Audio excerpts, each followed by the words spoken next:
बंधुमाने मो नाम सुनीता एवं मो बयस 21 वर्ष। मु मो बापा माँ एवं सान भाई सहित एक छोट सहर रे रुहे। आम घरर आर्थिक अवस्था बहुत साधारण। जेतिकी पैसा आसे सेतिकी खर्च हो जाए। मु मो पाठपढ़ा शेष करिबा परे एक छोट बही दोकान रे चाकरी आरंभ कली जेपरी घर को किछि साहाय्य करि पारिबी।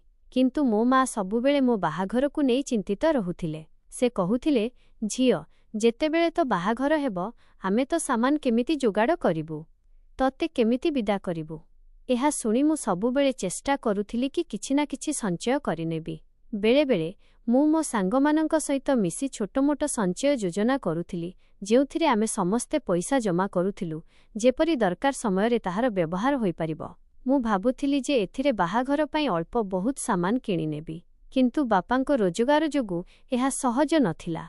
पुणी 2 वर्ष चाकरी करिबा परे मध्य मु अधिक किछि जमा करि पारि नथिली, कारण रोजगार आसुथिला एवं खर्चरे चली जाउथिला। एही समय मध्यरे मो पई बाहाघर प्रस्ताव आसीबा आरंभ हैला। बापा बहुत चिंतित थिले जे मो बाहाघर बंदोबस्त केमिति करिवे, कारण आम पाखरे निज आवश्यकता पई मध्य पूरा पैसा नथिला। माँ कहुथिले, जेतेबेले कोनोसी भल पुओ मिलिबो भगवान किछि ना किछि बाट बाहर करिदेबे। आमे मध्य जेमिति हेले करिनेबा जेमिति बाकी लोकमाने करंती। लोकमाने प्रायतः ऋण करी किंबा संचय योजना रे पैसा पकाई बाहाघर सामान जोगाड़ करुथिले।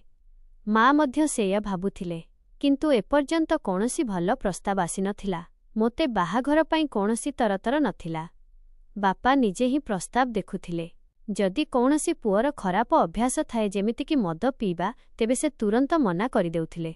किछि ठीकठाक प्रस्ताव आसिला मध्य, किंतु सेमानंक आर्थिक अवस्था आमठारु भल नथिला।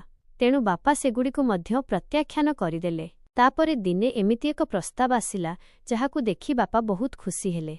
सेही पुओ जहार नाम अर्जुन थिला, जणे सुस्थ सबल युवक थिला।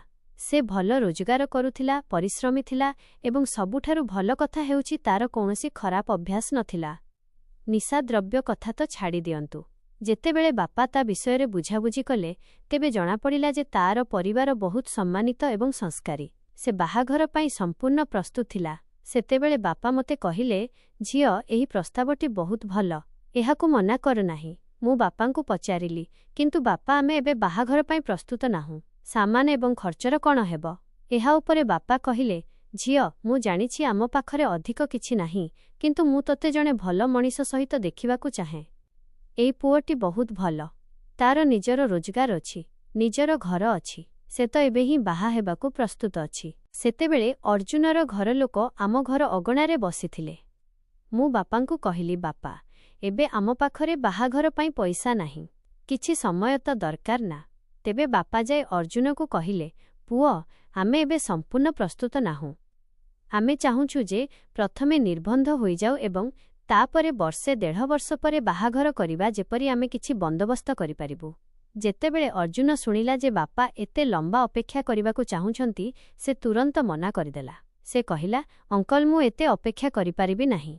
मु बेसी रे बेसी 6 मास अपेक्षा करि पारिबि, किंतु ताठारु अधिक नुहे। मोते खूब शीघ्र बाहा हेबाकु अछि। बापांकु एही समय कम लागिला, किंतु सेतिकी बेले माँ मझिरे आसी हं करिदेले। पुओ घर लोक कहिले, देखंतु आपणंकु केवल जरूरी जिनिस ही नेबाकु हेबो, अधिक देखा शिखा करिबार कोनोसी आवश्यकता नाही। माँंकु सेमानंकर एही कथा पसंद आसिला एवं तापरे बापा मध्य सम्मति देले। सेही दिन ही आमर निर्बंध होइगला। निर्बंध परे अर्जुन माँंकु कहिला, आपण बाहाघर सामान एवं पोशाक कथा चिंतु नाही। मु सुनीता पई पोशाक निजे आनिबी, एहा ता पई मोर उपहार हेबो। माँ एहा सुनी बहुत खुशी हेले। तापरे तांको घर लोक चाली गले। माँ मोते कहिले, झियो एही पुओ एवं तार परिवार बहुत भल। आमे जेमिति हेले बंदोबस्त करिदेबा, किंतु तो बाहाघर एठी ही हेबो। एहा परे माँ संपर्कीय एवं बंधुमानंक ठारु साहाय्य मागिले। किछि लोक कहिले जे सामान किस्तिरे नेइ जाओ। किछि लोक संचय योजना पई परामर्श देले, किंतु किस्तिरे सुध अधिक लागुथिला। तापरे लोकमानंक साहाय्य एवं एक बड़ संचय योजना रे पैसा पकाई किछि जरूरी सामान जोगाड़ करागला। मोर भाभी स्वामी अर्जुन मो पई प्रायतः उपहार आणुथिला। केतेबेले भल एवं दामी पोशाक, केतेबेले घरे पिंधिबा ड्रेस, एपरिकी रातिरे पिंधिबा पोशाक मध्य। किंतु किछि उपहार बहुत अजब थिला। दिने से मो पई अंतःवस्त्र नेई आसिला। ପୁଣି ଥରେ ଗାଁ ମହିଳାମାନଙ୍କ ଭଳି ଫୁଲ ପଡ଼ିଥିବା ପାରଦର୍ଶୀ ଗାଉନ୍, କେତେବେଳେ ଚଟକିଲା ରଙ୍ଗର ଶାଲ୍, ତ ପୁଣି କେତେବେଳେ ଜାଲିଦାର କୁର୍ତ୍ତା। ଥରେ ତ ସେ ନାଚୁଥିବା ଝିଅମାନଙ୍କ ଭଳି ଛୋଟ ସ୍କର୍ଟ ଏବଂ ଟପ୍ ଆଣିଦେଲା। ମୁଁ ତାକୁ ପଚାରିଲି, ଏସବୁ କ'ଣ? ମୁଁ ତ ଏମିତି ପୋଷାକ ପିନ୍ଧେ ନାହିଁ। ତେବେ ସେ କହିଲା, ପ୍ରତ୍ୟେକ ଜିନିଷର ଏକ ସମୟ ଥାଏ। ତତେ ସବୁ ବୁଝା ପଡ଼ିଯିବ। ମା କହୁଥିଲେ, ଝିଅ, ସେ ତତେ ଭଲ ପାଏ, ତୋର ଧ୍ୟାନ ରଖେ। ଏମିତି ଭାଗ୍ୟ ସମସ୍ତଙ୍କୁ ମିଳେ ନାହିଁ। ମୁଁ ମାଆଙ୍କୁ ଏହି ଅଜବ ପୋଷାକ ବିଷୟରେ କିଛି କହୁନଥିଲି। ଏମିତି କରି 6 ମାସ ବିତିଗଲା। ଜଣା ବି ପଡ଼ିଲା ନାହିଁ। କିନ୍ତୁ ଅର୍ଜୁନ ପାଇଁ ଏହି 6 ମାସ 6 ବର୍ଷ ଭଳି ଥିଲା। ସେ ମୋତେ କହୁଥିଲା, ଯଦି ତୁ ମୋତେ ପସନ୍ଦ ହୋଇ ନଥାନ୍ତୁ, ତେବେ ମୁଁ ଏବେ ସୁଦ୍ଧା ଅନ୍ୟ କାହାକୁ ବାହା ହୋଇ ସାରନ୍ତିଣି। କିନ୍ତୁ ମୋତେ ତୁ ବହୁତ ଭଲ ଲାଗୁ ଏବଂ ତୋ ପରିବାର ମଧ୍ୟ। ତାପରେ ବାହାଘର ଦିନ ଆସିଗଲା। ବାହାଘରର ଦିନକ ପୂର୍ବରୁ ମା ମୋ ପାଖକୁ ଆସି କହିଲେ, ଝିଅ, ବାହାଘର କୌଣସି ଛୋଟ କଥା ନୁହେଁ। ଏବେ ତୁ ଦାୟିତ୍ୱବାନ ହୋଇଯିବୁ। ନିଜ ସ୍ୱାମୀକୁ ସବୁବେଳେ ଖୁସି ରଖିବୁ। ତାର ସବୁ କଥା ମାନିବୁ। ତାକୁ କେବେ ବି ରାଗାଇବୁ ନାହିଁ। ତାପରେ ସେ କହିଲେ କିଛି ଅଜବ କଥା ଯାହା ମୋତେ ବୁଝାପଡ଼ିଲା ନାହିଁ। ମୁଁ କେବେ କୌଣସି ପୁଅ ସହିତ ଗଭୀର ଭାବେ କଥା ହୋଇନଥିଲି। ନା ମୋର କୌଣସି ଅଭିଜ୍ଞତା ଥିଲା, ନା କୌଣସି ଜାଣିବା ଶୁଣିବା। ଆଗକୁ କ'ଣ ହେବ ଏହା ଭାବି ମୁଁ ଡରୁଥିଲି। ମୋତେ ବାହାଘର ବିଷୟରେ କିଛି ବି ଜଣା ନଥିଲା। ନା କେବେ କୌଣସି ବିବାହିତ ମହିଳାଙ୍କ କଥା ଶୁଣିଥିଲି, ନା କୌଣସି ଅନୁଭବ ଥିଲା। ମୁଁ ମାଆଙ୍କୁ କହିଲି, ମା, ଆପଣ କ'ଣ କହୁଛନ୍ତି? ମୋତେ କିଛି ବୁଝାପଡ଼ୁନାହିଁ। ମା କହିଲେ, ଝିଅ, ତୋ ସ୍ୱାମୀ ବହୁତ ବୁଦ୍ଧିମାନ ଏବଂ ସୁଲଝାହୁଆ ଅଛି। ସେ ତୋତେ ସବୁ ଶିଖାଇଦେବ। ବସ୍ ଏତିକି ଧ୍ୟାନ ରଖିବୁ ଯେ ସେ ପୂରାପୂରି ଠିକ୍ ଥାଏ ଏବଂ ନିଜେ ତୋ ପାଖକୁ ଆସେ, କୌଣସି ଭୁଲ ଜିନିଷର ସାହାରା ନ ନିଏ। ତାପରେ ବାହାଘର ଦିନ ଆସିଲା। ସବୁ ରୀତିନୀତି ଯେମିତିକି ହଳଦୀ ଏବଂ ମେହେନ୍ଦି ଭଲରେ ହୋଇଗଲା। ବାପା ମା ବହୁତ ଖୁସି ଥିଲେ, କାରଣ ଏହା ଘରର ପ୍ରଥମ ବାହାଘର ଥିଲା। ଆମ ସମସ୍ତଙ୍କ ମୁହଁରେ ହସ ଥିଲା। ତାପରେ ବାହାଘରର ସବୁ ରୀତିନୀତି ଶେଷ ହେଲା ଏବଂ ମୁଁ ଅର୍ଜୁନ ସହିତ ତା ଘରକୁ ଚାଲିଗଲି। ଯେତେବେଳେ ଆମେ ନିଜ ରୁମରେ ପହଞ୍ଚିଲୁ, ସେ ବହୁତ ଶ୍ରଦ୍ଧାରେ କହିଲା, ନିଜ ଘରକୁ ତତେ ସ୍ୱାଗତ ସୁନିତା। ମୁଁ ବହୁତ ଖୁସି ଯେ ଆଜି ଆମେ ଏକାଠି ଅଛୁ। ମୁଁ ହସିଦେଇ କହିଲି, ମୁଁ ମଧ୍ୟ ବହୁତ ଖୁସି। ତାପରେ ସେ କହିଲା, ମୁଁ ଚାହୁଁଛି ଯେ ଆଜି ରାତିରେ ତୁ ମୋ ପାଇଁ ସମ୍ପୂର୍ଣ୍ଣ ପ୍ରସ୍ତୁତ ହୋଇ ରହିବ। ମୋତେ କିଛି ବୁଝାପଡ଼ୁ ନଥିଲା। କିନ୍ତୁ ମାଙ୍କ କଥା ମନେ ପକାଇ ମୁଁ କେବଳ ହସୁଥିଲି। ତାପରେ ସେ ମୋତେ ପୋଷାକ ବଦଳାଇବାକୁ କହିଲା ଏବଂ ମୋ ପାଇଁ ଏକ ଡ୍ରେସ୍ ବାହାର କଲା। କିନ୍ତୁ ସେହି ଡ୍ରେସ୍ଟି ବହୁତ ଖୋଲା ଥିଲା। ତାହା ଦେଖି ମୁଁ ଲାଜେଇଗଲି, କାରଣ ଏହା ମୋର ପ୍ରଥମ ରାତି ଥିଲା। ଯେତେବେଳେ ମୁଁ ସଂକୋଚ କଲି, ସେ କହିଲା, ମୋ ସହିତ ଲାଜ କରିବାର କ'ଣ ଅଛି? ଏବେ ତୁ ମୋ ସାମ୍ନାରେ ଏମିତି ହିଁ ରହିବୁ। ପ୍ରଥମ ଥର ଅଳ୍ପ ଘୋଡ଼େଇ ହୋଇ ରହିବା କିମ୍ବା ଖୋଲା ରହିବାରେ କ'ଣ ଫରକ ପଡ଼େ? ଆଜି ରାତିଟି ବିତିଯାଉ, ତାପରେ ସବୁ ସହଜ ହୋଇଯିବ। ମୁଁ ତା କଥା ମାନିନେଲି ଏବଂ ପୋଷାକ ବଦଳାଇ ଆସିଲି। ମୁଁ ବହୁତ ଡରି ଯାଇଥିଲି। ସେଥିପାଇଁ ମୁଁ ବାହାନା କଲି ଯେ ମୋତେ ଭୋକ ଲାଗୁଛି। ଆମେ ଅଳ୍ପ ଖାଦ୍ୟ ଖାଇଲୁ।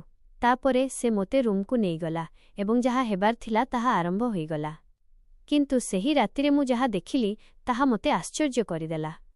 ଅର୍ଜୁନ ଯେତେବେଳେ ପୋଷାକ କାଢ଼ି ସାମ୍ନାକୁ ଆସିଲା, ସେ ସମ୍ପୂର୍ଣ୍ଣ ଅଲଗା ଦେଖାଯାଉଥିଲା। ତା ଶରୀର ମାଂସପେଶୀରେ ଭରା ଥିଲା, ଯେମିତି କୌଣସି ପହିଲମାନ ହୋଇଥିବ। ଯେତେବେଳେ ସେ ମୋତେ ଛୁଇଁଲା, ତାର ଧରିବା ବହୁତ ଶକ୍ତ ଥିଲା। ମୋ ପାଇଁ ସବୁକିଛି ନୂଆ ଥିଲା, କିନ୍ତୁ ସେ ବହୁତ ଦ୍ରୁତ ଏବଂ ଆକ୍ରମଣାତ୍ମକ ଥିଲା, ଯେମିତି କୌଣସି ଯୁଦ୍ଧ ଲଢ଼ୁଛି। ମୋତେ ବୁଝାପଡ଼ିଲା ନାହିଁ ଯେ ଏହା ଠିକ୍ କି ଭୁଲ। ସେ ମୋତେ ଏକ ଖେଳନା ଭଳି ବ୍ୟବହାର କଲା। ଥରେ ଶେଷ କରିବା ପରେ ସେ ବାଥରୁମ୍ ଗଲା, ପୁଣି ଫେରିଲା ଏବଂ ପୁଣି ଆରମ୍ଭ କରିଦେଲା। ମୁଁ ବାରମ୍ବାର କହୁଥିଲି, ଅର୍ଜୁନ, ଧୀରେ କର। ଆମ ବାହାଘର ଏବେ ହିଁ ହେଉଛି। ମୁଁ ଏଥିପାଇଁ ପ୍ରସ୍ତୁତ ନୁହେଁ। କିନ୍ତୁ ସେ ହସିଦେଇ କହିଲା, ବାହାଘରର ପ୍ରକୃତ ମଜା ତ ଏଇଆ। ପୂରା ରାତି ସେ ଅଟକିଲା ନାହିଁ। ମୁଁ ଥକିଯାଇ ଭାଙ୍ଗି ପଡ଼ିଥିଲି। ନା କହିପାରୁଥିଲି ନା ବୁଝିପାରୁଥିଲି। ବସ୍ ଚୁପଚାପ ସହି ଚାଲିଥିଲି। ପରଦିନ ମଧ୍ୟାହ୍ନରେ ମାଙ୍କ ଫୋନ୍ ଆସିଲା। ମୋ ସ୍ୱର ଶୁଣି ସେ ପଚାରିଲେ, ଝିଅ, ତୁ ଠିକ୍ ଅଛୁ ତ? ସବୁ ଭଲ ତ? ମୁଁ ଧୀରେ କହିଲି, ହଁ ମା, ସବୁ ଠିକ୍ ଅଛି। କିନ୍ତୁ ମୁଁ ବହୁତ ଥକିଯାଇଛି। କାହିଁକି? କ'ଣ ହେଲା? ମା ଚିନ୍ତାରେ ପଚାରିଲେ। ସେ କେବଳ ଅର୍ଜୁନ ବିଷୟରେ ଜାଣିବାକୁ ଚାହୁଁଥିଲେ। କିନ୍ତୁ ମୋ ମନରେ ବହୁତ କିଛି ଚାଲିଥିଲା ଯାହା ମୁଁ ତାଙ୍କୁ କହିପାରୁ ନଥିଲି। କିଛିଦିନ ପରେ ଯେତେବେଳେ ମୁଁ ମାଙ୍କୁ ଭେଟିଲି, ମୁଁ ସବୁ କିଛି ଖୋଲିକରି କହିଲି। ମୁଁ କହିଲି, ମା, ମୁଁ ବହୁତ ଥକିଯାଉଛି। ଏସବୁ ମୋ ପାଇଁ ବହୁତ କଷ୍ଟକର। ମୁଁ ତାଙ୍କୁ ସବୁ କଥା କହିଲି। ମା ହସିଦେଇ କହିଲେ, ଆରେ ବୋକି, ଏଥିରେ ବ୍ୟସ୍ତ ହେବାର କ'ଣ ଅଛି? ତୋ ସ୍ୱାମୀ ଶକ୍ତିଶାଳୀ, ମର୍ଦ୍ଦ। ଏଇଆ ତ ପ୍ରତ୍ୟେକ ସ୍ତ୍ରୀ ଚାହାନ୍ତି। ତୁ କ'ଣ ଚାହୁଁଛୁ? କୌଣସି ଦୁର୍ବଳ ଲୋକ ଯିଏ କିଛି କରିପାରିବ ନାହିଁ। ତାପରେ ସେ ବୁଝାଇଲେ, ବାହାଘରର ପ୍ରଥମ ରାତି ଏମିତି ହିଁ ହୋଇଥାଏ। ଆରମ୍ଭରେ ସମସ୍ତେ ଟିକେ ଅଧିକ ଜୋସ୍ରେ ରହନ୍ତି। ସପ୍ତାହେ ଭିତରେ ସବୁ ସାଧାରଣ ହୋଇଯିବ। ତାପରେ ତୁ ନିଜେ ଚାହିଁବୁ ଯେ ସେ ତୋତେ ପ୍ୟାର କରୁ, କିନ୍ତୁ ସେତେବେଳେ ତାକୁ କାମରୁ ସମୟ ମିଳିବ ନାହିଁ। ଏବେ ସେ ଯବାନ ଅଛି, ସେଥିପାଇଁ ଏମିତି ହେଉଛି। ଚିନ୍ତା କର ନାହିଁ। ମୁଁ କହିଲି, କିନ୍ତୁ ମା, ସେ ବହୁତ ଜୋର ଲଗାଏ, ବହୁତ ଜବରଦସ୍ତି କରେ। ମା ସଲାହ ଦେଲେ, ତାକୁ ପ୍ୟାରରେ ବୁଝା ଯେ ତତେ ଅଳ୍ପ ଆରାମ ଦରକାର। ତାକୁ ନିଜର ତରିକା ବଦଳାଇବାକୁ କହ। ମୁଁ ମାଆଙ୍କ କଥା ମାନିନେଲି ଏବଂ ଭାବିଲି ଯେ ଅର୍ଜୁନ ବୋଧହୁଏ ମାନିଯିବ, କିନ୍ତୁ କିଛି ବି ବଦଳିଲା ନାହିଁ। ମୁଁ ଅନେକ ଥର ଚେଷ୍ଟା କଲି କି ତାକୁ ହାଲୁକା ଭାବେ ବୁଝାଇବି ଯେ ସେ ପ୍ୟାରରେ ଏବଂ ଧୀରେ ବ୍ୟବହାର କରୁ, କିନ୍ତୁ ସେ ପ୍ରତିଥର ନିଜର ଶକ୍ତି ଦେଖାଉଥିଲା। ମୁଁ ଦୁର୍ବଳ ଥିଲି ଏବଂ ସେ ପହିଲମାନ ଭଳି ମଜବୁତ। ଧୀରେ ଧୀରେ ମୋତେ ଲାଗିଲା ଯେ ଏହି ବାହାଘର ମୋ ପାଇଁ ଏକ ବୋଝ ପାଲଟି ଯାଇଛି। ଏଥିରେ ନା ପ୍ୟାର ଥିଲା ନା କୌଣସି ଭଲ ଏହସାସ। ବସ୍ କଷ୍ଟ ଥିଲା। ମୋତେ କୌଣସି ଖୁସି ମିଳୁନଥିଲା। ଯେତେବେଳେ ମୁଁ ଅର୍ଜୁନକୁ ସଫା ସଫା କହିଲି, ମୁଁ ଚାହୁଁଛି ଯେ ତୁ ମୋତେ ପ୍ୟାରରେ ସମ୍ଭାଳ, ଏତେ ଶକ୍ତିରେ ନୁହେଁ, ନଚେତ୍ ସେ ଉତ୍ତର ଦେଲା। ବନ୍ଧୁଗଣ, ଏଇଟା ଥିଲା କାହାଣୀର ପ୍ରଥମ ଭାଗ।